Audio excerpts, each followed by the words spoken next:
તમે તમારી 5 દિવસની નવજાત દીકરીનું ડાયપર બદલાવી રહ્યા છો ને અચાનક જ તેમાં માસિક જેવું લોહી કે સફેદ પાણી દેખાય છે? શું આ કોઈ ભયંકર બીમારી છે?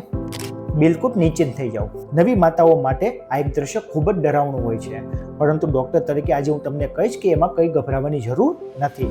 આ કોઈ બીમારી કે કોઈ ઈજા નથી. મેડિકલ ભાષામાં આને ફોલ્સ મેન્સિસ એટલે કે નવજાત શિશુનું માસિક કહેવાય છે.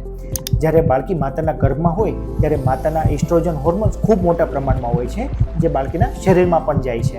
જન્મ પછી અચાનક આ હોર્મોનનું સ્તર બાળકીના શરીરમાંથી અચાનક એકદમ ઘટી જાય છે. આ હોર્મોન્સ વિથડ્રાવલના કારણે બાળકીના ગર્ભાશયનું અંદરનું પડ ખરી પડે છે અને બિલકુલ એક પુખ્ત વયના સ્ત્રીની જેમ માસિક પણ આવવા લાગે છે. એટલે જ ડાયપરમાં થોડુંક લોહી અથવા તો સફેદ ચીકણું પાણી દેખાય છે.